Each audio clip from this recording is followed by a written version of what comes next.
Oh, hey, we're live. Welcome, everybody, to the 6-round retro. I'm your host for the evening, Eddie Mercado with BloodyElbow.com, joined by none other than fellow Bloody Elbow contributor, Fraser Coffeen. Fraser, how are you, sir?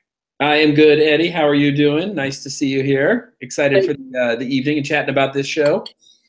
Yeah, super excited. So the date is May 31st, 2008.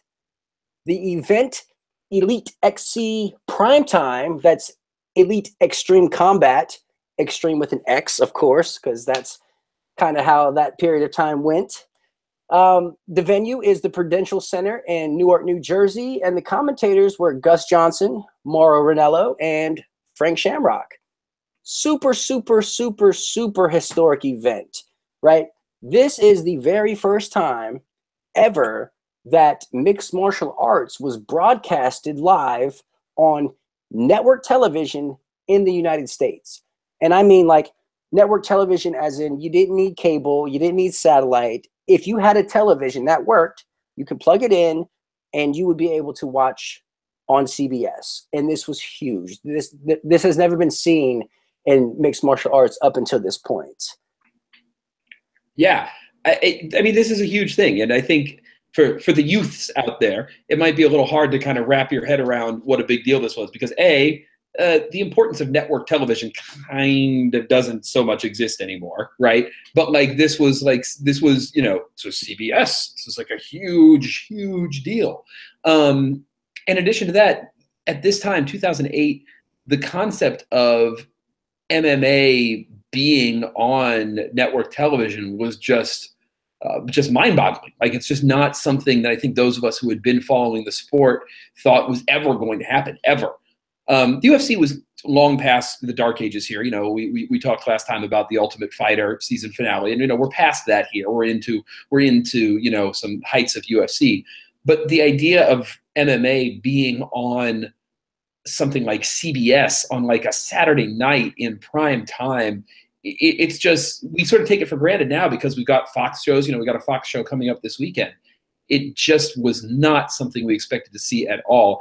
And it's sort of crazy that the show that really broke that barrier was not a UFC show. It's this Elite XC, which had a pretty glorious little run in its weird, funky, crazy way, but now is gone and has contributed sort of this and a few other things to the history books. Yeah, it's really odd to see someone that wasn't the UFC step into that role and make that happen first. So, this is 3 years removed from the Ultimate Fighter.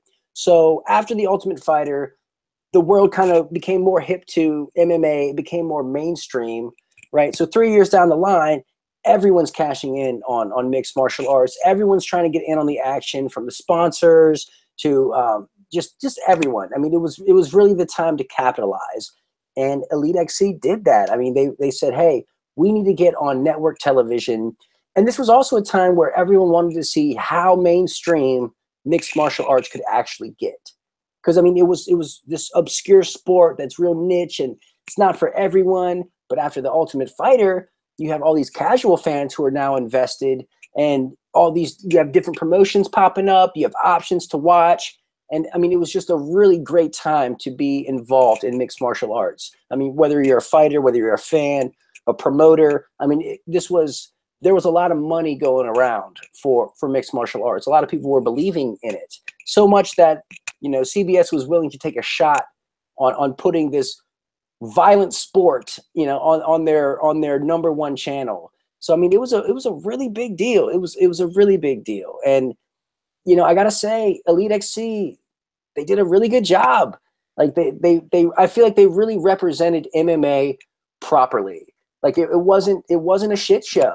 Like Primetime was not a shit show. Now later on, I'm sure we'll get there on another episode. Kimbo Slice, Seth Petrozelli, that was the end of that. But this Primetime, excellent coming out party for MMA on network television. Yeah, I mean, it's hard to think about Elite XC and not thinking about how they ultimately crash and burn in pretty spectacular fashion. But they did contribute a lot in this area right here. There's sort of I mean, Strike Force is around at this time, but I always sort of feel like Elite XC kind of, leads into the Scott Coker Strike Force days, and that it seemed like once Elite XC shut down and lost some of their contracts, like especially with Showtime, Strike Force seemed to kind of pick those up and pick up that mantle and run with it. That the thing that they have going for them is something that I think people are still craving even today. And this is 9 years ago. It'll be 10 years ago soon. But it's that sort of alternative to the UFC thing. And the UFC was very hot in 2008. It was not yet in any sort of kind of a little bit of a rut that we see at times these days. But nonetheless, people were interested in seeing what else there was out there. What other options were there? Is there some other great, interesting company doing cool stuff out there? And Elite XC, they really provided that. I think the thing that really set them apart from the UFC is they were very focused on like like you said, how can we market this to the mainstream? How can we do it? And they really did it behind the strength of two names, both of whom are on this show. That's Kimbo Slice and that's Gina Carano. Yeah. Huge stars and like polar opposites, right? Yeah. Kimbo Slice, this gigantic heavyweight brawler from street fighting, and then you have Gina Carano, like this 140-pound movie star chick. She's got the pretty face, but she can also kick ass. I mean, it was interesting, the dynamic there. It was so crazy, but it worked. It was drawing in everybody. I mean, if you didn't like the Carano thing, you got the Kimbo thing, and chances are you're gonna like what one of them has to offer. So I mean, it was such a crazy 1-2 punch that worked. I mean, it worked. People tuned in. People wanted to see it. And Kimbo Slice, man, he came in with so much momentum. At this point, he was 2-0 in his professional career. Both of those fights with Elite XC. And I mean, this is the dude that everyone knew because YouTube videos, basically. I mean, he was the guy taking these street fights in like a boat harbor or like just in the middle of nowhere, and he was just destroying people. And he was like the stuff that nightmares were made of. It's like, oh my God, like this dude looks the part. He's swole. He's coming out just to punch, and he's bare knuckling this. Like, holy crap. And he's got this giant chain that's a fist. Like, what? Like, this dude is must see. And everyone wanted to see how he would do against actual trained fighters. And, Kimbo showed up, man. He's and the late Kimbo Slice, I think that's important to say also. Rest in peace. But what a main event here, man. You got two gigantic people. The Colossus, James Thompson, who is like, if you've never seen him, oh man, this guy, like, how would you describe him, Fraser? If you had to describe James Thompson's physique, well, how would you describe him? Yeah, I mean, he's got that, like, what you call like an action fighter physique, right? I mean, like he looks like an action figure that, like, you're going to squeeze his legs together and he's going to do some sort of like chompy thing with his arms. Like, that's what he looks like to me. He's just ridiculously muscled. He's got this like serious face. I mean, he's like a video game boss come to life with a giant cauliflower ear that we'll talk more about in a little bit. He's a crazy man. He's got the weird thing that he does where he pumps his fist before every fight, and he does this thing. He's got his fights are crazy. The guy has so many just like lunacy fights. He had been in Pride prior to this, and Pride, they knew what they were doing. They put him in there against all sorts of like Butterbean and like Zulazino and like all the like giant Silva, I think it was, like all the like weird crazy fighters they could get. They're like, put him in there with James Thompson. Let's see what happens, and let's just roll the dice and see what comes up. And so Elite XC was like, yeah, that's a good idea. Let's stick Kimbo in there and just see what happens. Yeah, perfect fight for Kimbo too. Someone with not a lot of experience taking on someone with experience, but is such a loose cannon that he's just going to come in and go bonkers. But excellent main event. So we had the main event was Kimbo Slice, James Thompson. Kimbo ultimately got the third round TKO in a fight that was it was intriguing. It was back and forth. There was a little some questionable stand-ups there, but I mean, it was a fight. It was a decent fight. You know, Kimbo comes out throwing his heavy hands like he does. He actually he got a takedown, I believe, and not for very long though. Like Kimbo and his ground game were really, you know, not existent, especially at this point in his career. Only 2-0. Like he definitely did not have a ground game, and it showed. I mean, there was a lot of slop, we'll say, in terms of in terms of the grappling. But you know, whenever he got back to the feet, Kimbo let his hands go, and Thompson just would not defend, and Kimbo would hit him in ways that, you know, you could be a mile away and you can still see Thompson's head snapping back or snapping to the side or eyes going crossed, and like he really he seemed like a punching bag at times in there. But I don't know, it was a weird fight, and there was a point where Thompson, he got Kimbo down, he had top control, and he was landing unanswered strikes, and ref could have stopped it, but you know, he kind of just didn't and let it go on. And you know, Thompson might have gotten a raw deal on some of the stand-ups, but you know, what are you gonna do? What are you gonna do? Kimbo's the cash cow here, right? Yeah, yeah. I mean, it was an interesting fight at the time. I remember being in a bar and this was on, and you know, seeing it there. And you know, I like everybody else, I think, was convinced that this was going to end in a quick first round stoppage for Kimbo, because James Thompson, you're right, he's got the experience, but he's also a pretty glass-jawed kind of guy.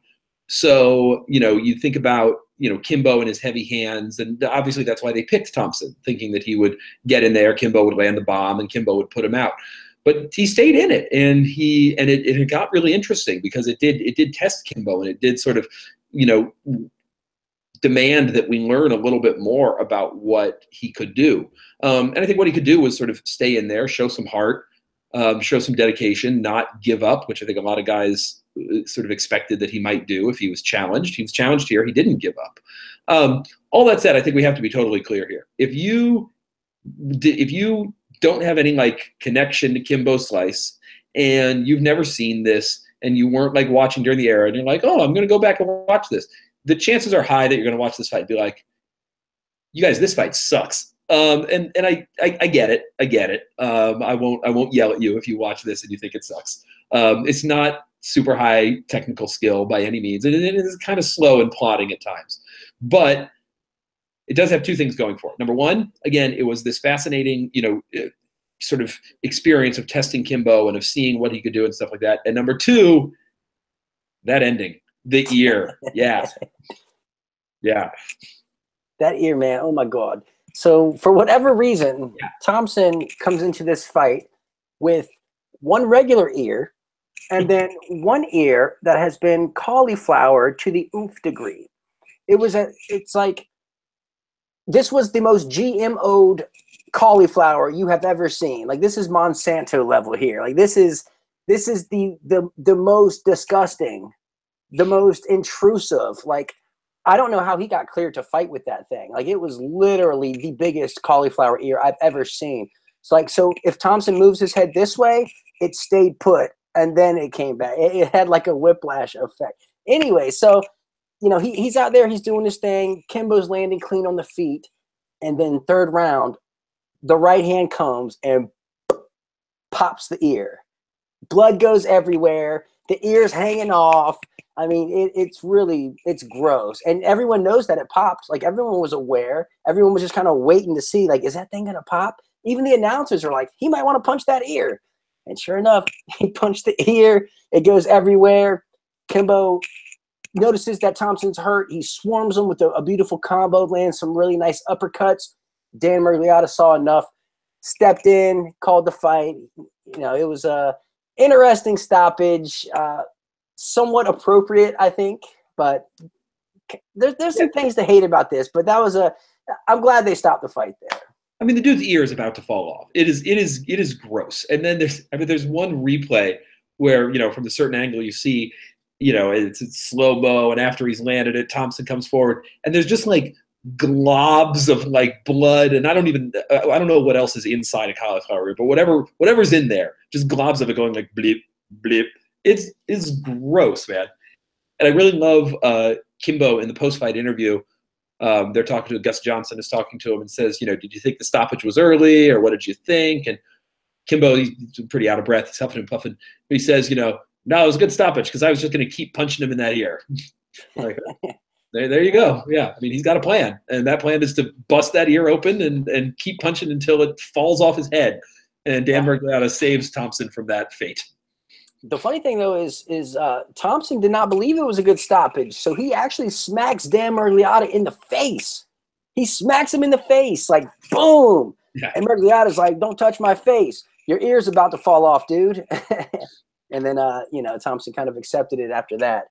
But it's one of the worst ear injuries I think I can remember, next to Leslie Smith. She had a really bad ear injury also.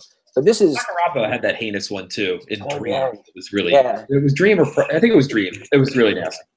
Sakuraba's ears were always gross. He had like the worst. Yeah, absolutely. But I mean, it was definitely a sloppy war with gigantic men.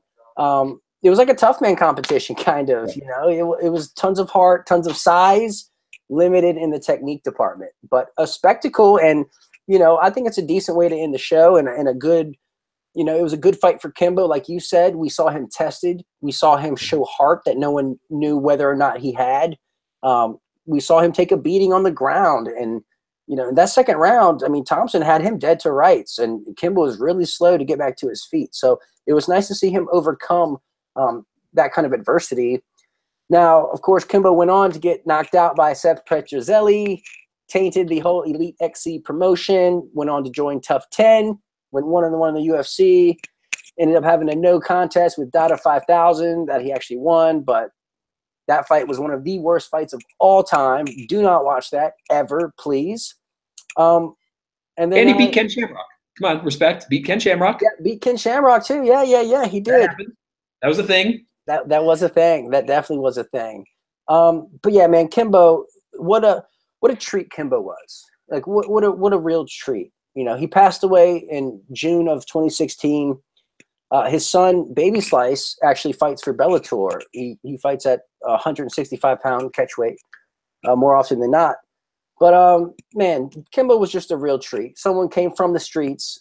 Everyone always wanted to know how a street fighter would do in MMA because, anytime – that was like the big thing back then. Anytime you talk to someone about mixed martial arts in the street, it's like, oh, well, if it was a street fight, it'd be different. Oh, man, no. MMA is one thing, but in a street fight, oh, no, it's So it was nice to see a street fighter, like legit street fighter, coming to the mixed martial arts world and do decent. He did pretty decent. Thompson, on the other hand, though, Thompson, though, that dude has been knocked out like 13 times. Like it's not good. He's 20-16, and he actually fights this Friday night. He's fighting Philip DeFries in Bellator 191. So he's still ticking.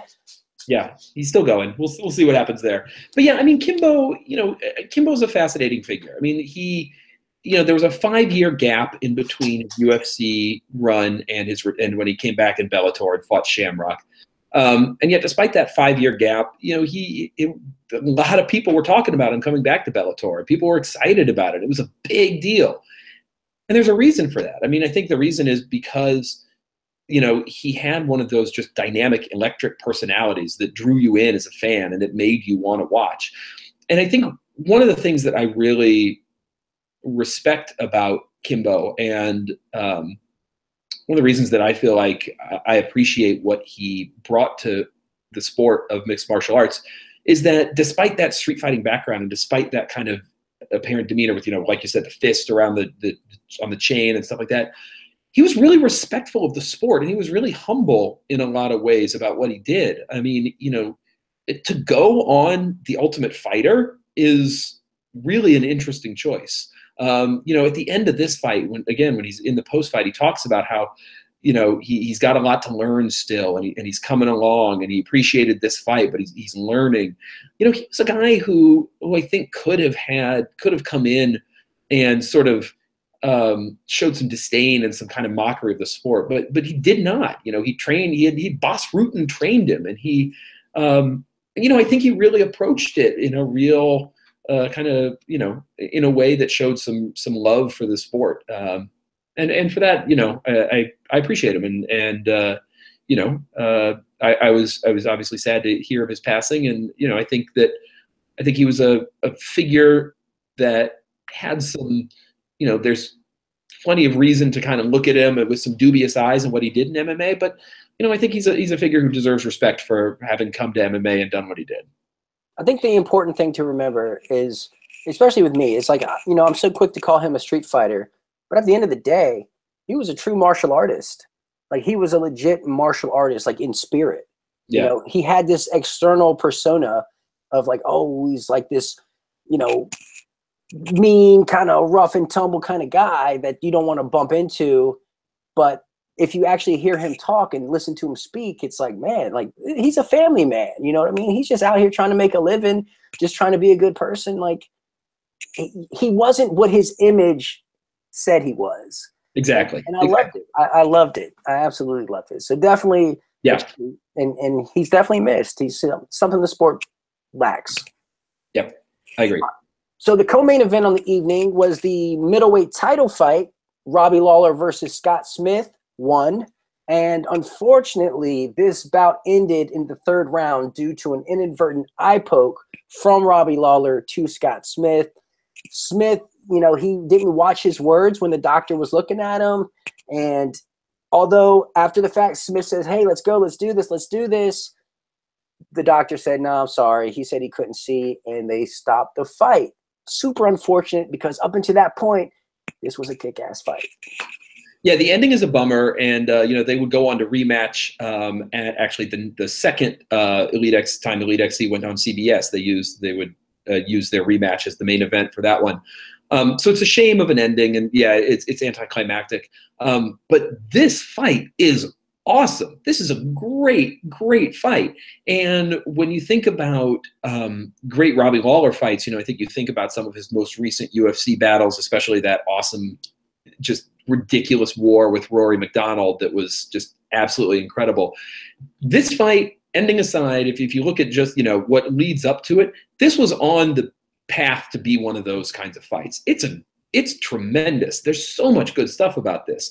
The back and forth, both guys get a tremendous amount in. The elbow work from both men, some crazy stuff with elbows from both of those guys. It's just nuts, like Muay Thai clinch elbows. I love it. It's really, really good. It's a great fight. Especially Smith there with he had his back to the cage and he would throw those up elbows. Ooh.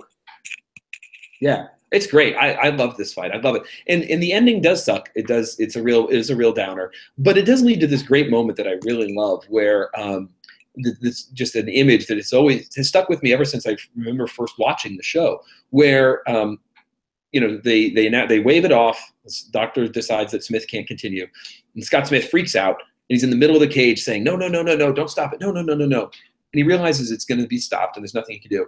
And he goes over to Lawler and just says, and you can tell he's apologizing. He's like, I'm sorry, I didn't want him to stop it. And Robbie Lawler's got his head down, and he's just looking down, and he just puts his arm on the back of Scott Smith's head and just sort of like touches heads with him, and then they kind of go their way. And it's just this great moment of like camaraderie between two guys, where like Lawler's like, yeah, I don't know, it's a really beautiful moment, actually. I think it's great. Yeah, no, you're right. You're absolutely right. I know exactly what you're talking about. It's like it was a moment where it was like they were apologizing to each other without really having to say anything. It's like they both knew. They both knew that they were going to run it back. They both knew that they were on their way to a classic. I mean, even though it ended short, it's still a classic. Yeah. And man, they both just dished out so much and took in so much, and to have it anticlimactic like that and get sort of fight blue balls from, what happened, it was, you feel for them, it's sad and it's unfortunate, but this fight was so exciting. Each guy had their moments, and the body shots Lawler was ripping were just phenomenal. And it was just a really great fight. And the funniest part is the crowd was booing throughout. They booed in the first, they booed in the second. It's like, what are you guys doing? Like, what is wrong with you all, people? Damn you, New Jersey! What is going on? How do you boo this fight? There was no neutral for the crowd. They were like, they're throwing bombs. We're going crazy. This is the greatest fight ever. And then after throwing bombs for like, a minute straight, they would, pause for a second to catch their breath for like 10 seconds. The crowd would be like, boo, boo. Like, guys, just give them a second. Just a second. It'll be fine. They're gonna throw bombs again. Just relax for a moment here. Yeah, it was a really good fight though. I mean, it was a fun scrap up until it ended. Yeah. But fortunately, there was an immediate rematch, like you said. Lawler, of course, came out on top in that one in a firefight. I mean, that fight was It's a great fight too. Absolutely wicked. Yeah. So Lawler, I mean, he went on to have kind of mixed results in Strikeforce. He went 3-5, but had a career renaissance back in the UFC in his second stint. I mean, he became the welterweight champion, involved in epic wars, like you were saying, Rory McDonald, Johnny Hendricks. And then now my dude is the #2 welterweight in the entire world. And he actually headlines this Saturday's UFC on Fox 26 card, taking on Rafael dos Anjos. So, I mean, what was this, 2009? So, I mean, years and years and years and years later, Robbie Lawler is still at the top of his game, still elite, still being talked about for title contention. I mean, what a career. Like, he's one of those guys who has, we see this at heavyweight, how guys just have insanely long careers. Like, the longevity at heavyweight's insane. But like Lawler is one of these guys also who's just, he came into the sport super young, but like as people we see get into it young, they leave young. But he just kind of, for whatever reason, just is healthy and just is still going. It's crazy. It's crazy, the durability of this guy. I totally agree. And here's what's amazing here. You used the right term before. You said, when he came in, right, he struggled in Strikeforce, especially at the end. And then when he came into the UFC at the end of Strikeforce, I think a lot of people were like, we're at the end of the career for Robbie Lawler. But he had this great, like you said, he had this great career resurgence in the UFC that obviously led him to the welterweight title and led to those great fights. I think the thing that's amazing about Robbie Lawler is that this Elite XC fight with him and Scott Smith, this is already in his career a career resurgence, because he started off as this young hotshot who was like this super phenom, sort of almost like a Cody Garbrandt kind of guy.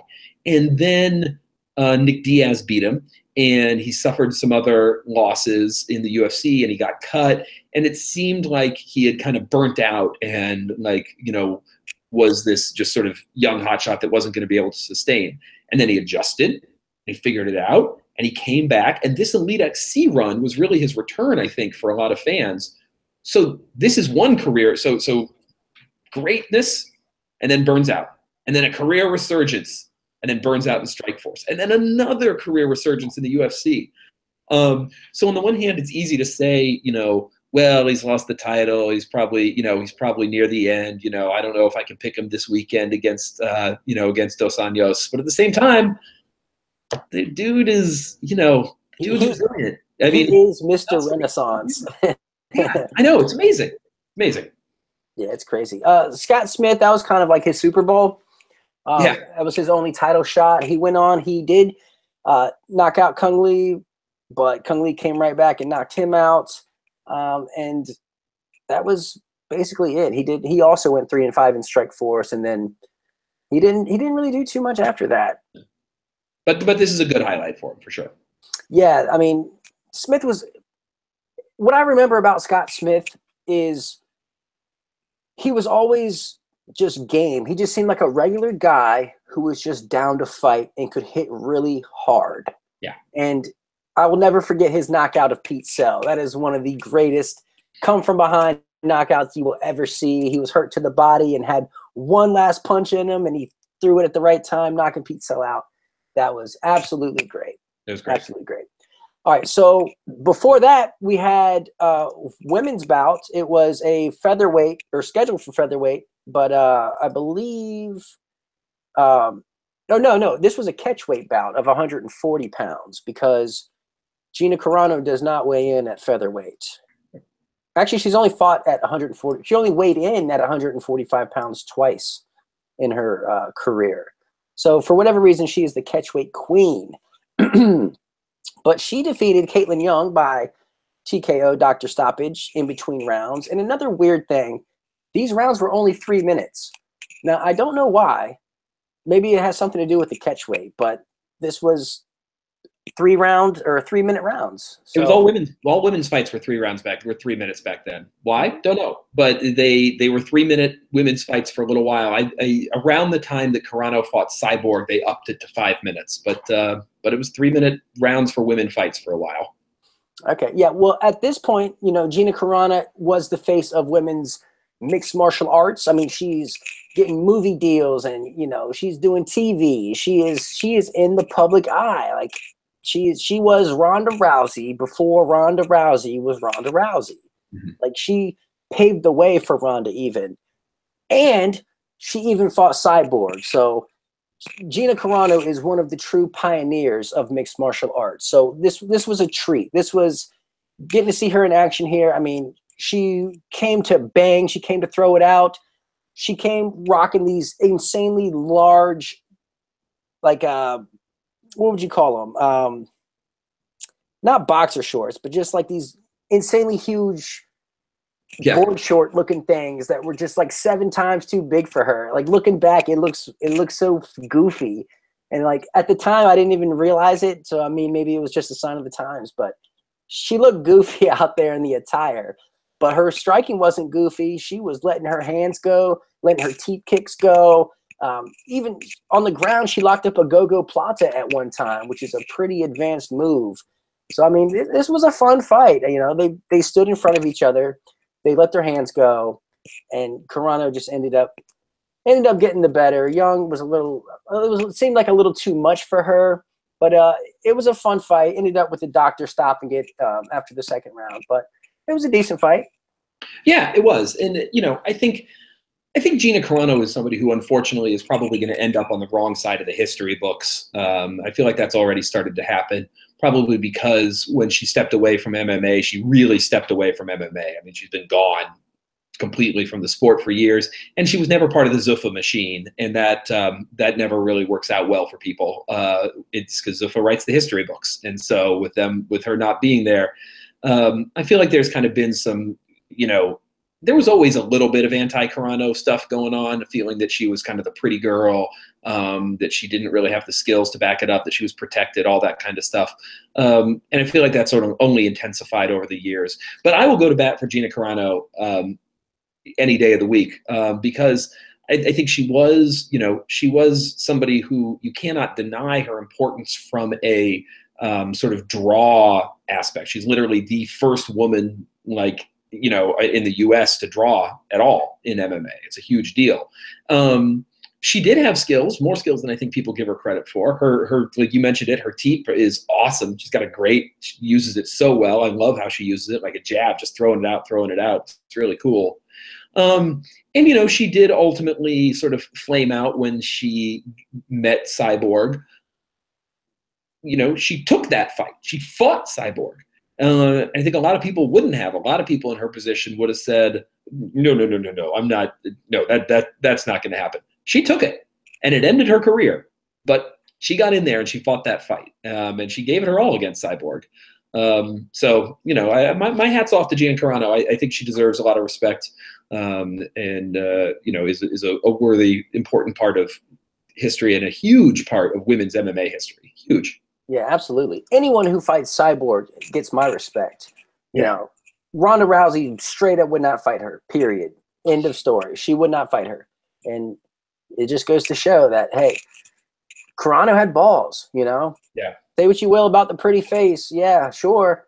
But when it was time to put in work, she was down. Yep. So, I mean, it was a cool fight.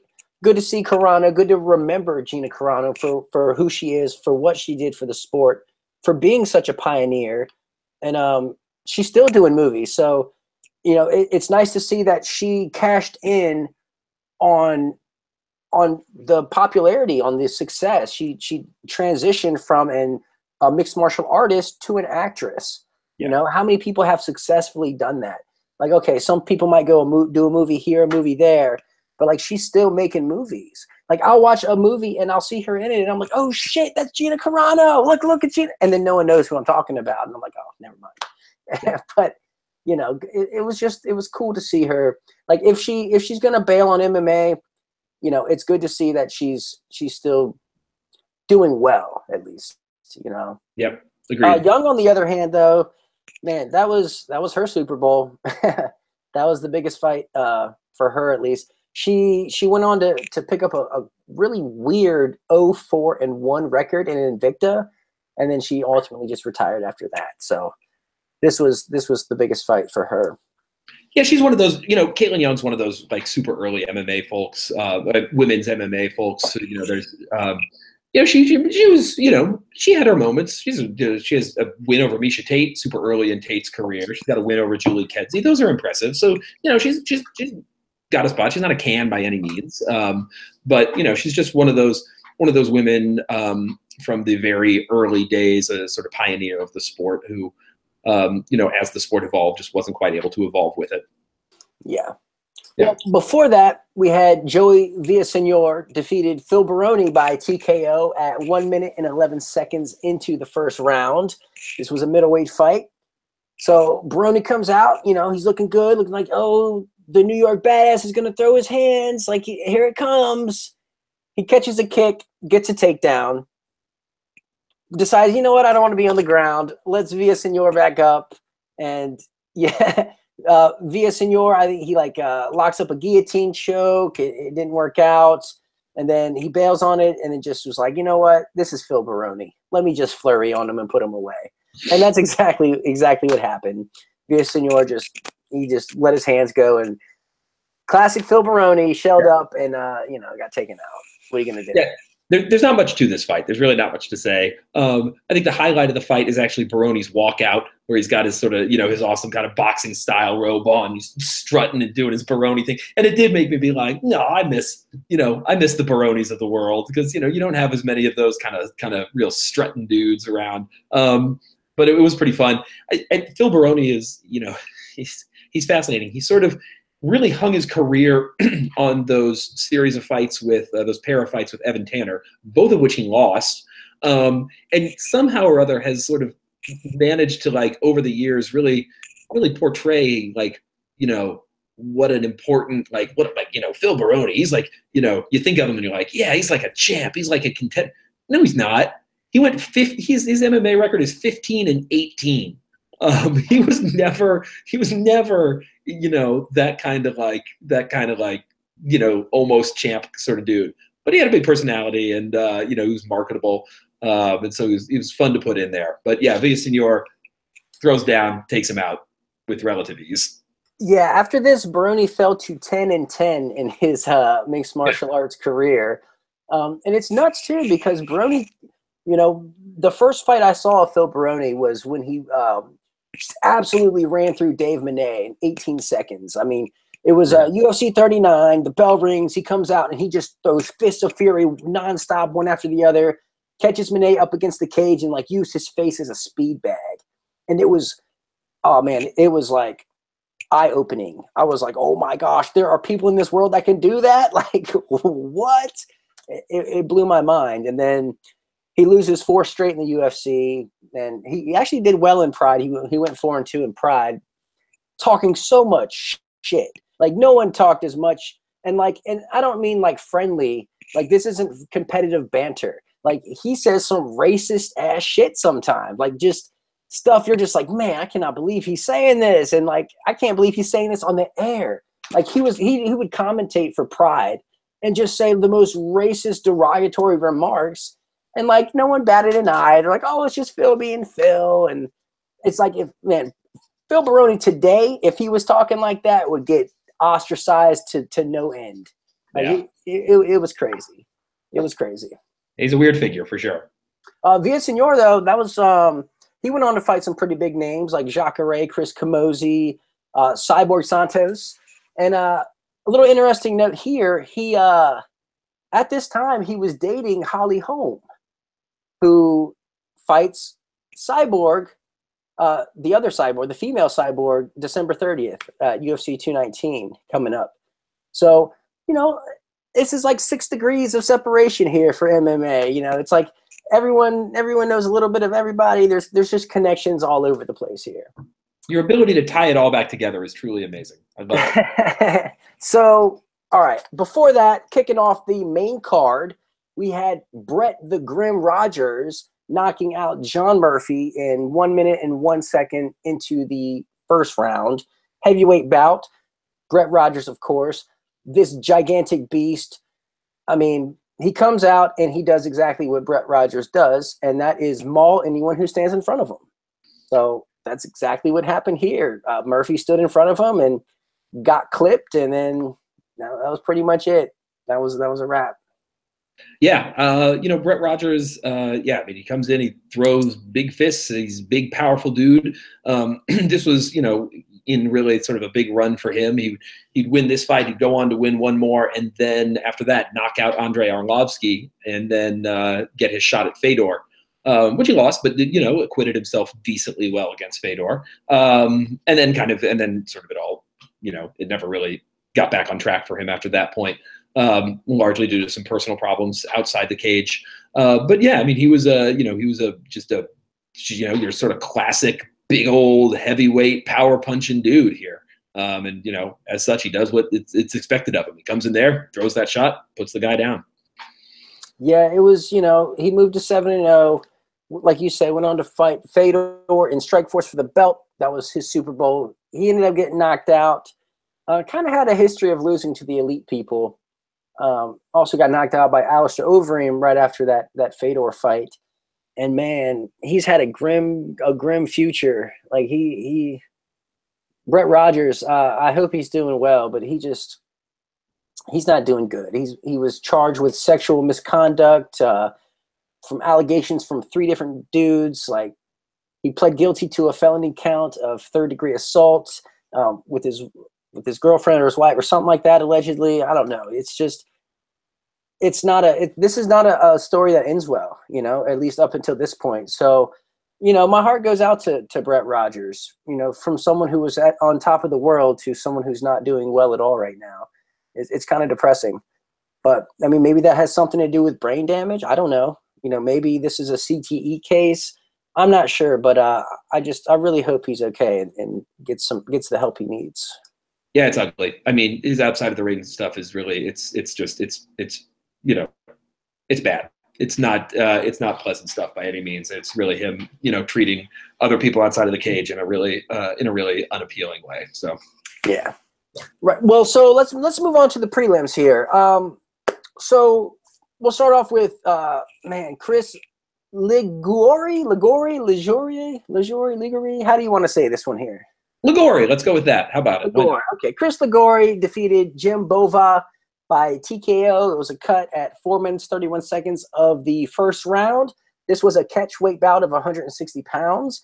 And this particular fight, you cannot get it on UFC Fight Pass. I couldn't even find it on the internet, so I guess you kind of had to be there if you wanted to see this one. Otherwise, you're going to have to go search through the ether on your own time. Check it out. I couldn't find it.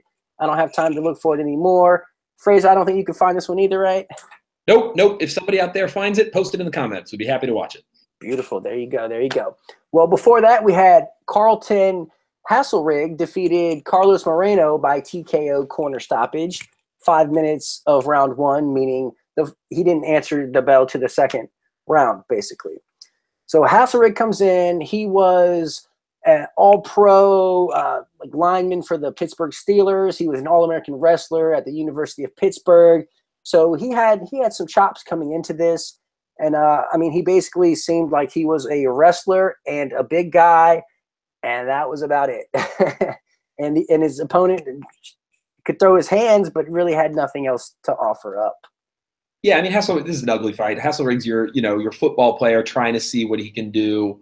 Elite XC gives him a shot, and yeah, you know, he gets the job done. He doesn't look particularly good. He doesn't look terrible. He does have some wrestling in there.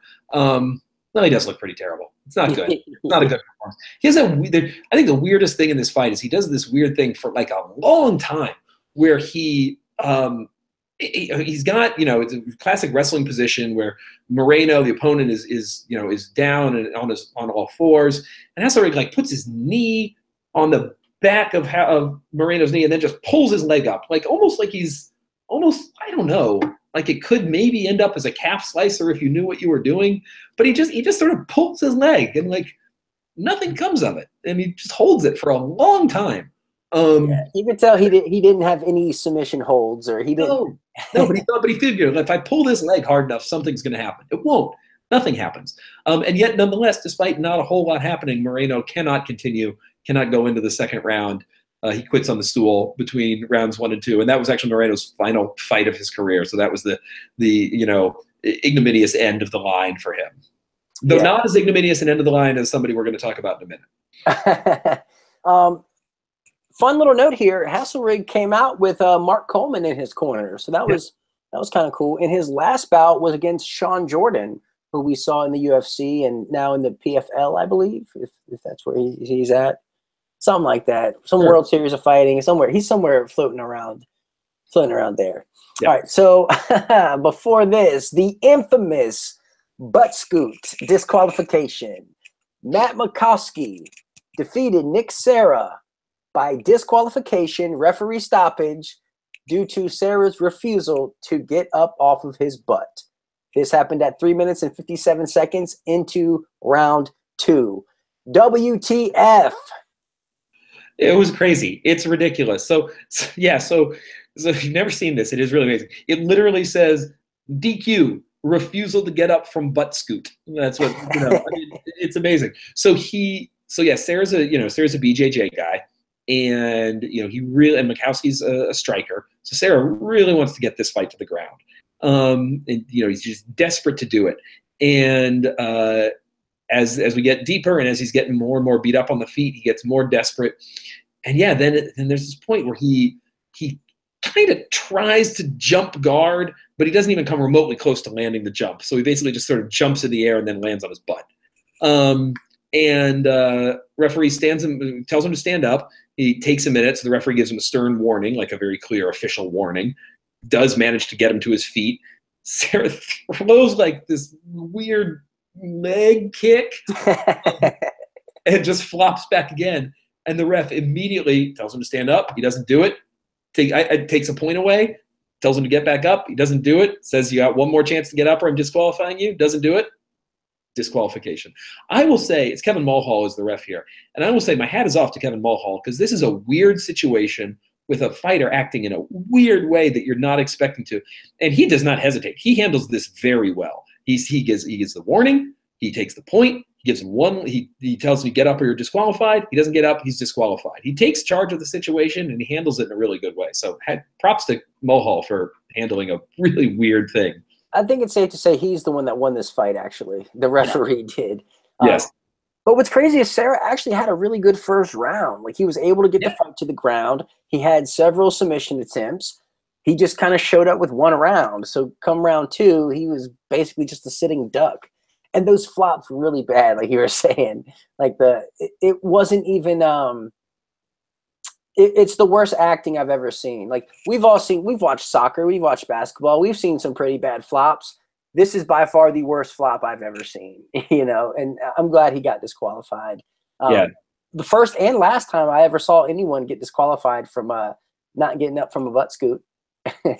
Yeah, the kick flop in particular, the very final one, it's really embarrassing. And as Mauro Ranallo is on commentary here, as he very wisely says, he asks at the end, says, is there any worse way to lose than being disqualified for just refusing to get up? And no, there really isn't. Serra would never fight again after this, and so this is it. It's the end of the career. Just sitting on your butt, having a ref yell in your face, and then just disqualify you. Yeah, it sounds like a classic case of this ain't for me. Yeah. Well, let's lighten the load a little bit here. Before that, Wilson Hayes. That's right. Wilson Hayes, top UFC flyweight Wilson Hayes, back then defeated Justin Robbins with a rear naked choke at 4 minutes and 6 seconds into the very first round. This was also a catch weight of 140 pounds. What did you think of this one?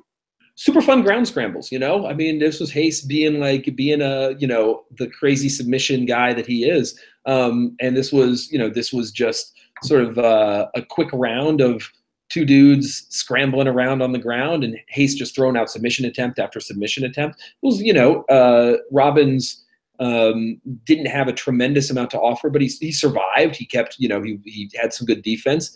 And that ended up, the end result of that is that it sort of felt like a kind of fun grappling exhibition for 5 minutes. I really enjoyed it. It was a lot of fun. And Hayes was a blast to watch here.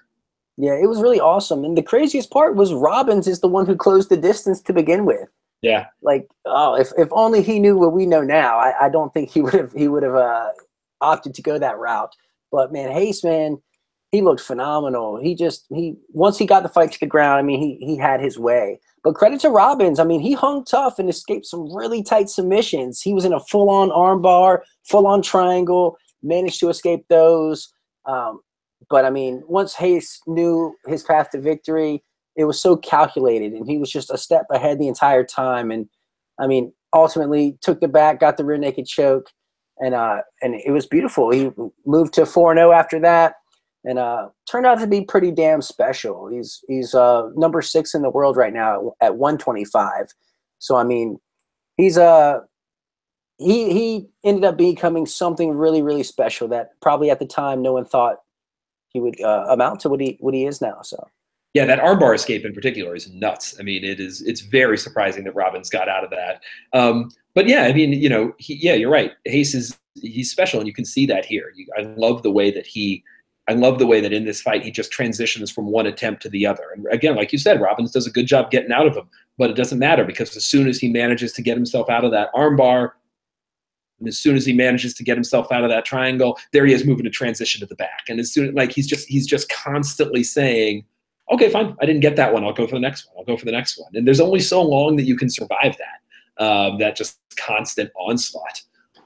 Yeah, it takes a while, but eventually he catches him. That's you know, it's a fun fight. It's one that I would certainly. It's it's one round. It's one that I would totally recommend that people take the time, 5 minutes out of their life to go check out. Yeah, if you're not going to watch the butt scoot disqualification, you got to at least check this one out. That's for sure. Okay, so before that, we had James Jones defeated Calvin Kattar. Kattar, how do we want to say that one? Qatar? Kattar? I thought it was Qatar, but I could be wrong about that. Kattar? I don't know. Kattar? I'm not good at that. So Jones won by submission, rear naked choke, 4 minutes, 49 seconds of the first round. Jones's nickname was Binky, or is Binky, which is unique, I guess. That's what I call pacifiers. They're Binkies, but you know, Binky showed up. He had some pretty nice knees from the tie clinch. Got some good takedowns. Punched his way to the back, and ultimately found the rear naked choke.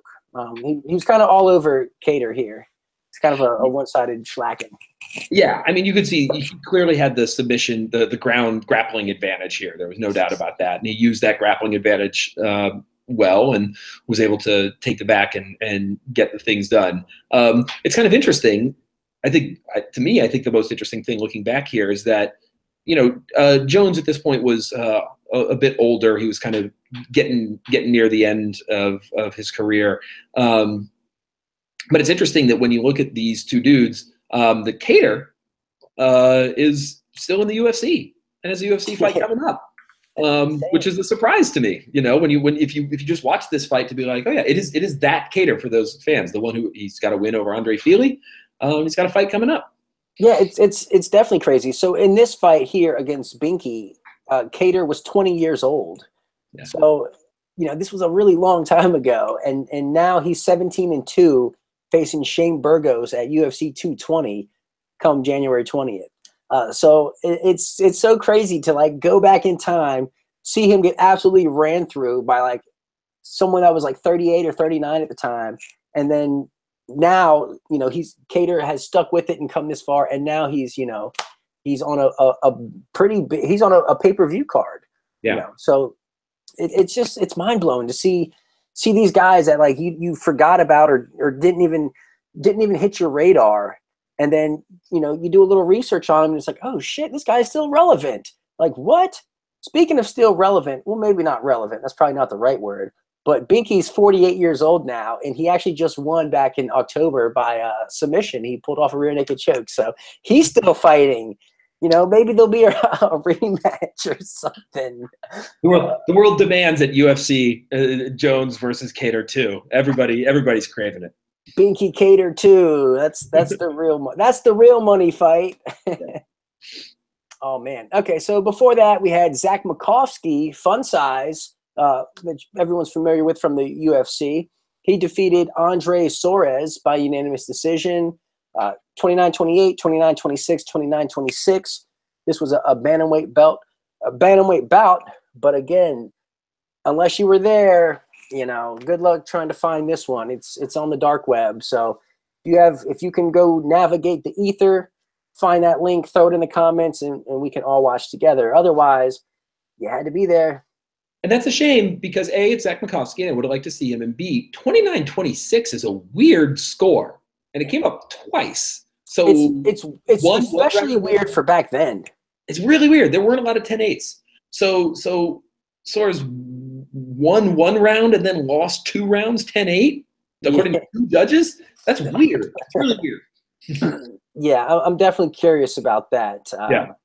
I don't know, but Makovsky, he's a big name. I think he actually just got cut from the UFC not too long ago and went. Yeah, he's got one fight since he's been cut. I think somewhere outside of the UFC. Yeah. Oh, that's right. He went to ACB. Actually, he had 2 fights. He won one. He won an ACB 60 fight and then lost ACB 72. Right. But he actually headlined. Interesting. There you go. But yeah, you know, he was a name, so it was kind of interesting to see him on the billing, even though we can't find his fight. But so before that, Joe Sampieri defeated Mike Groves by TKO at 4 minutes 58 seconds of the first round.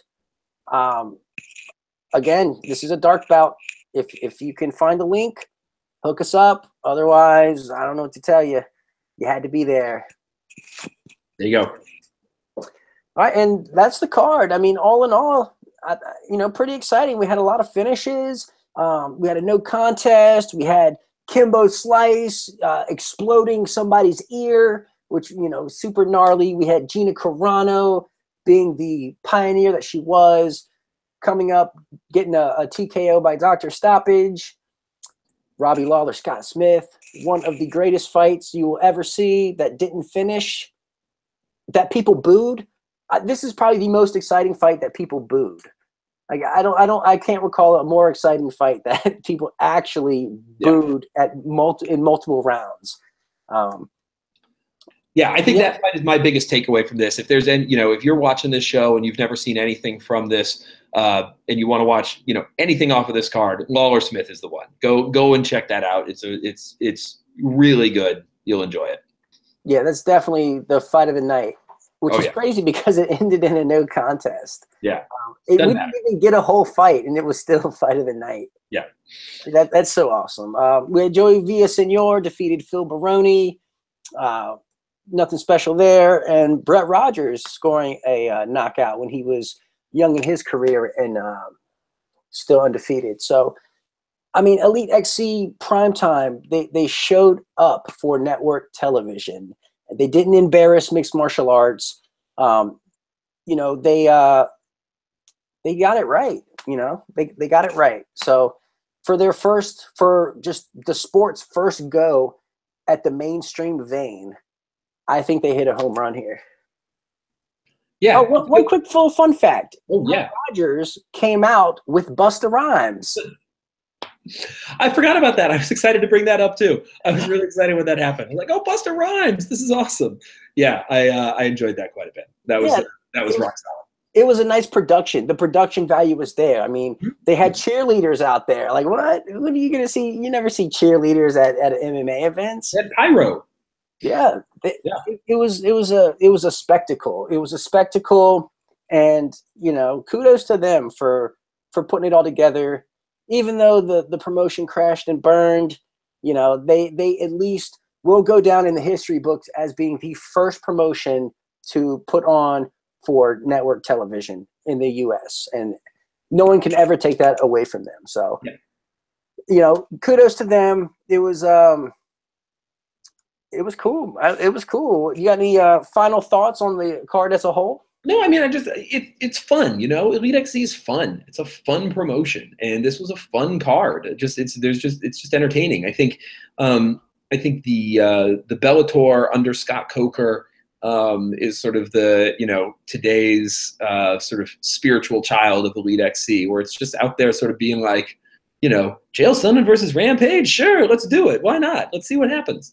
And I feel like that was kind of the Elite XC mentality too, to just kind of go out there and just put on just an entertaining, good time show. Didn't take itself massively, you know, as seriously as you kind of, you know, some hardcore fans wanted. But it's just a good time. And, you know, they put on a lot of fun shows. Their final show would ultimately be a little bit embarrassing. The final fight of the Elite X, maybe just the final fight. The final fight in Elite XC history is an embarrassment, no doubt about it. But up until then, you know, a good, enjoyable time. Yeah, it was cool, man. Like I said, definitely cool. They definitely shot themselves in the foot, but you know what? For that night, let them have it. They won. They won. So I guess that's it.